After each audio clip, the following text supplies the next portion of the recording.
Man, there's a lot of haters out here, so make sure y'all don't fall for some poisonous person talking smack about these bikes, saying, oh, the Qronge X1 Spark ain't this, it ain't that. It's got a hard seat. It's got bad shocks. Understand that a lot of this is from over 200-pound men trying to get on the one set up for the kids. This one, they come set up for the young folk now. They come set up for the young folk, not for your gigantic, oversized tin can booty. So, if you want to put your gigantic, oversized tin can booty on a bike that's designed for a 150-pound kid, you need to upgrade it. You need to put a better swing arm on it. I got a shock that I have coming in. Hell, the shock for this thing, the upgraded shock for our size, for big dudes, the shock is like 300 and some change for a good one. 13 inches what I'm going to be going to. And it's adjustable, and it has an air canister, a tank to change the pressurization. Now on these, when you get this bike, you get this bike at $1,100. Of course, they didn't put premium parts and stuff on there. Had they put premium parts on there, you would be paying a lot more money. When you buy a bike with premium parts like a Stark Varg, look at the forks. They come with great forks and everything. These are your little cheap forks. I don't recommend big guys jumping on these forks. I've already seen a couple of guys, they jumped their bike, and they were, one guy said he was like 189 pounds and the oil came out of it. He busted it. So they're not set up for giant people. These are set up for kids. If you want to go faster and make it from that to like this, it's gonna be your pocket. You got to put some money into it. It ain't no use talking about the bike. The bike is excellent. You're not gonna find another bike out here running this fast, performing like this bike does for this price. And that's the whole point of this bike. Then once you get you one, you do what you want with it. You can put more money into it because you got in at $1,100. Rock shocks alone cost like $1,500. The shocks you'll need to change over to if you're going to be doing high jumps and stuff like that.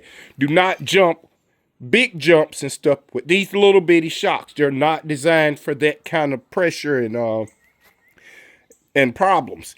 Also, the bottom of these, just like you would do on a regular dirt bike, make sure you get a skid plate. You can go order a skid plate from somewhere like Honda or Yamaha and get a good one. You can go on their sites and you'll see where they have different ones. And you can put you a skid plate under here.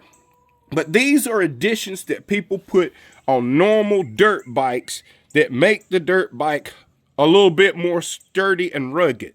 So for the people who keep coming on these sites and saying, oh, it's a cheap bike, it's cheap, this is cheap, they don't know what they're talking about. For one, they don't know e-motos, they don't know motorcycles. Just don't even pay attention to that person. Move on to the educated people.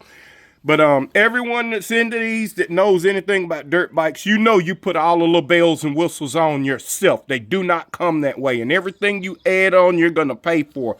A set of rock shocks, which is what you're going to need if you're going to be doing big jumps, gonna run you like $1,500 plus for a good set, a good pair of front shocks. And your rear shock, if you're looking for like good performance shocks, they're gonna start around $300. I hate to tell you that, but they're gonna start around $300. So know what you're getting into, know what you're dealing with, and don't listen to the people that's just hating. It's a lot of people out drinking haterade right now because we got a hateful nation right now. I hate to say that, but we do. People will promote hate faster than they'll promote anything positive. So see it for what it is. Be prepared. Do what you got to do. And know that if you get one of these, get it with intentions to make it what you want. Not what it is, but what you want. You can put all kinds of seats on here. Tons of seats. I'm experimenting currently to see what's the best padding. I found 2 paddings I don't like, so I'll be taking that apart again and putting foam from one of those stadium seat cushions in there, and then I'm going to put memory foam on the top part where I sit. So it's a little bit more, you know, comfy for me to ride. But that's all we're going to touch on. Now we're going to get into some technical stuff about the chains. All right, I heard the guys talking about the chain guide, and you need to take the chain guide off.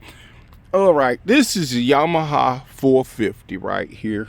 Now this one, it's dressed up. You can take it on the road. As you see, it's got the signal lights on it. Has a tag.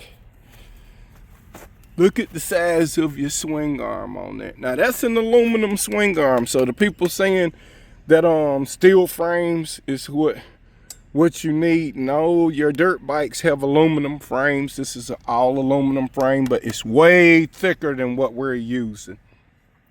And it's set up a little bit different. As you can see how your inside pin is, how that shock sits on this. It's totally different. You got a gas chamber for your overflow air. This runs different than what we're used to. This is a beefier setup, so just showing you what you really want to do if you're gonna upgrade your electric dirt bike. Try to do what you see on the real big boys. And as you see right there, there is a chain guide on there. So everyone's saying that no, you got to take your chain guide off. There's no chain guide on dirt bikes. There it is. There's a chain guide on your dirt bike. It helps keep everything in line, because that way, when this frame flexes or moves, the chain will come out of line, and that's how it comes on. That chain guide is to keep it in line no matter what, so it can't come out of line. Even if it flexes, that's going to keep it in line on the sprocket. So that's why you need that. Now on this one, as you can see, that one sits right in there. It runs right through it. It really don't bind on it or anything. It just guides that chain and keeps the chain from getting sideways play when it's like, because you got to have a little slack in that chain, because when you sit down on the bike, don't forget it pivots right here, and then that chain is straight because it's got the weight of you on it. And people were asking me about what kind of chain that I upgrade to. This is what I'm using. That is the chain I'm using. Come over here and show you what it looked like on the bike. That's it. Got that gold plating on it. It's a much better chain. It's a little bit, you can feel the difference in the chain with just your finger. How it moves. This one moves real easy. The other one's a little bit more stiff. And I had to put that back on. I had to put that guide back on, everybody, because my chain came off of here twice. Came off of the front sprocket. So when I spoke with a motorcycle mechanic, he asked me about the rear guide, the rear chain guide. And these are needed on dirt bikes. These are needed on dirt bikes. So make sure you keep your chain guide on your dirt bike. And if you are looking at a dirt bike and it don't have a chain guide on it, I would look at one that does. There's a young guy, he had a Talaria, he was racing, and he was in first place. And his chain popped off in his sucking heat, and he lost. Then he started out in second place on the second race. Chain popped off again. He lost. He was sitting on the side.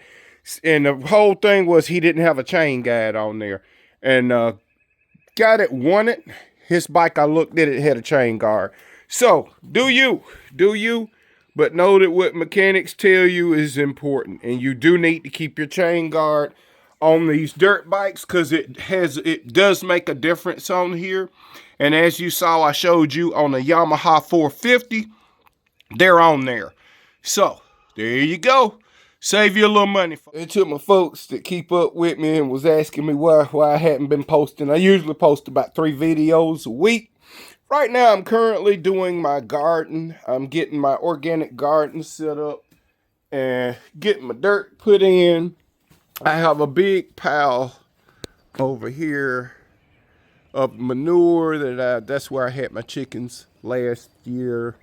And I left them right here so I could collect all of that manure. And as you see, I have that manure.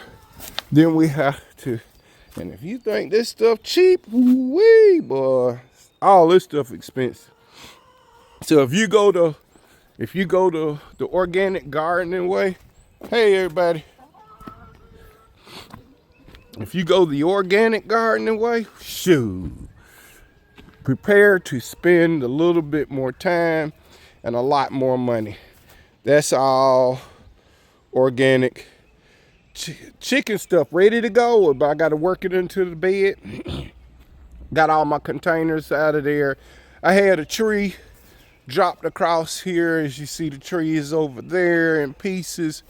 I picked it and moved it, got it out of the way. That tree fell across my greenhouse and destroyed everything out here. So we had to redo the whole green. And then I'm not putting the greenhouse back in. I'm gonna just put my poles up and a screen out here, a sunscreen for the time being, because storms are getting worse. So we got to prepare, and we're getting these groceries ready, y'all. We're growing some of our groceries, so that's why you'll probably see like 1 or 2 posts from your country boy here. 1 or 2 posts is all I'm gonna be able to keep up with while I'm working on this garden, trying to get this thing done. Thank you for stopping by, country boy. Test it, like and subscribe. Peace.